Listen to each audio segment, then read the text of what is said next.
Good morning students. Chemistry में हम types of chemical reactions को स्टडी कर रहे थे। अब तक हमारे दो केमिकल इक्वेशंस हमने कंप्लीट कर ली। आज हम इसके आगे स्टडी करते हैं। केमिकल रिएक्शन नंबर 3 जो डिस्प्लेसमेंट रिएक्शन है। डिस्प्लेसमेंट रिएक्शंस एक ऐसी केमिकल रिएक्शन है जिसमें एक more reactive element less reactive element को डिस्प्लेस कर देता है। ये इसकी डेफिनेशन है।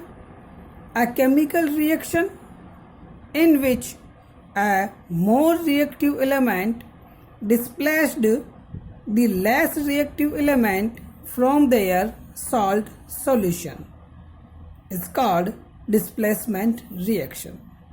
देखो इसमें कैसा होता है।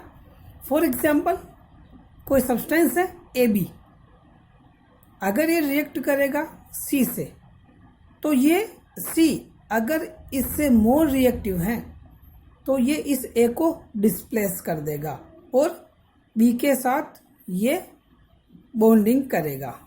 तो सब्सटेंस नया सब्सटेंस बनेगा CB, एक की जगह यहाँ पर C बॉन्डिंग करेगा और CB बनेगा और एक को ये अलग डिस्प्लेस कर देगा। ये है डिस्प्लेसमेंट रिएक्शन। इसके एग्जांपल्स देखो। CuSO4 plus Fe, copper sulphate. CuSO4 का केमिकल नेम है कॉपर सल्फेट। कॉपर सल्फेट एक सॉल्यूशन है कॉपर। इसके अंदर अगर आयरन नेल्स हम डालते हैं तो देखो आयरन कॉपर से मोर रिएक्टिव है, इसलिए ये आयरन कॉपर को डिस्प्लेस कर देगा और न्यू सब्सटेंस बनाएगा FeSO4 और Cu को ये डिस्प्लेस कर देगा। ये केमिकल रिएक्शंस इंपॉर्टेंट होती है क्योंकि मैक्सिमम इसके लैंग्वेज क्वेश्चंस आते हैं। इसका क्वेश्चन ऐसे बनता है, what happen when the iron nails poured in copper sulphate solution. अगर आयरन नेल्स को कॉपर सल्फेट सॉल्यूशन में डालें तो क्या होगा। ये क्वेश्चंस होता है और आपको आंसर यहीं से देना होता है। देखो कॉपर सल्फेट ब्लू कलर का सॉल्यूशन होता है और इसके अंदर अगर आयरन नेल्स हम डालते हैं तो आयरन कॉपर से मोर रिएक्टिव होने से ये कॉपर को डिस्प्लेस करता है और बनाता है FeSO4। Ferrous sulphate, ferrous sulphate बनने के कारण इसका कलर ब्राउन हो जाता है, ब्राउन या रेडिश हो जाता है, रेड कलर हो जाता है और ये कॉपर को डिस्प्लेस कर देता है। तो यह इसका आंसर होता है when some iron nails poured in copper sulfate solution, then this solution color changes from blue to brown because the presence of FeSO4। और आपको ये केमिकल इक्वेशन रिएक्शन वहाँ पर शो करनी होती है। इसको बैलेंस, ये बैलेंस है ऑलरेडी, ये इसका आंसर होता है। इंपॉर्टेंट क्वेश्चन होता है ये, इसका थोड़ा ध्यान करें। इसका एक और एग्जांपल FeSO4 प्लस Zn। तो यहाँ देखो ये Fe है और ये Zn है। यहाँ Zn Fe से मोर रिएक्टिव है, इसलिए ये इसको भी डिस्प्लेस करेगा और बनाएगा ZnSO4 plus Fe। Next, when CuSO4 react with Zn, then Zn is more reactive than Cu. Thus, after reaction, ZnSO4 formed and copper displaced in solution। ये डिस्प्लेसमेंट रिएक्शंस होती है। डिस्प्लेसमेंट रिएक्शंस बेसिस होती है reactivity series पर। Reactivity series क्या होती है ये देखो। Reactivity series descending arrangement of some elements और metals on the basis of their reactivity is known as reactivity series. Reactivity series क्या होता है? देखो, सम एलिमेंट्स, कुछ एलिमेंट्स या मेटल्स का on the basis of their reactivity, कुछ metals को उनकी रिएक्टिविटी के बेसिस पर डिसेंडिंग ऑर्डर में अरेंज करते हैं। इस अरेंजमेंट को ही रिएक्टिविटी सीरीज कहते हैं। देखो यहाँ पर ये कुछ मेटल्स हैं,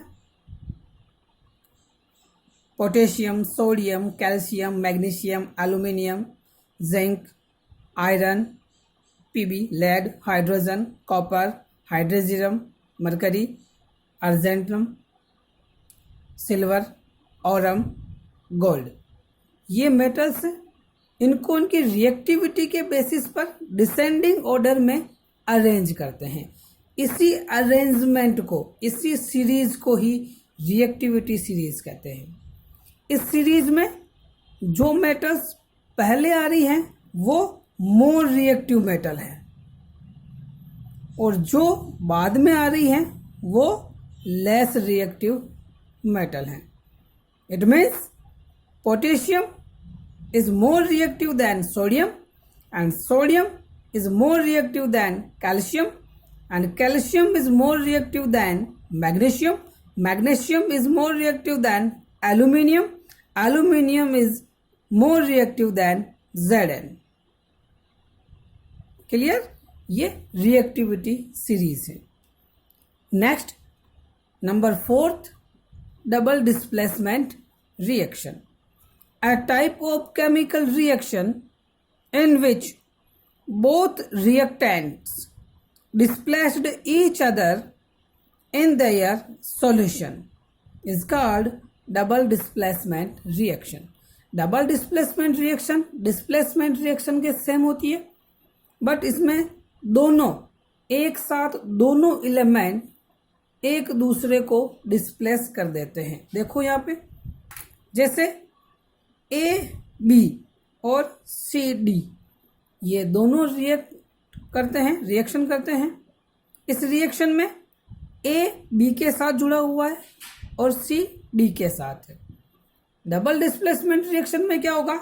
ए और बी की बॉन्डिंग ब्रेक होगी और ए बॉन्डिंग करेगा डी के साथ और सी बॉन्डिंग करेगा बी के साथ, तो न्यू सब्सटेंस बनेंगे एडी प्लस सी बी। ये है डबल डिस्प्लेसमेंट रिएक्शन। इसका एग्जाम्पल देखो, NaOH, ये NaOH सोडियम हाइड्रोक्साइड है, ये एक बेस है, और ये है HCl। HCl एक एसिड है, हाइड्रोक्लोरिक एसिड और सोडियम हाइड्रोक्साइड, इन दोनों की रिएक्शन होती है। तो यहाँ से NaOH के साथ बॉन्डिंग है, यहाँ से बॉन्डिंग ब्रेक होती है और Na बॉन्डिंग करेगा Cl के साथ, और यहाँ से हाइड्रोजन बॉन्डिंग करता है OH के साथ। NaCl के साथ बॉन्डिंग करता है तो NaCl सोडियम क्लोराइड, ये सॉल्ट है, सोडियम क्लोराइड सॉल्ट बनता है, और HOH की बॉन्डिंग से H2O वाटर फॉर्म होता है। ये है डबल डिस्प्लेसमेंट रिएक्शन। अब हम बात करते हैं केमिकल रिएक्शन नंबर 5 की। Number 5, oxidation. ऑक्सीडेशन क्या होता है?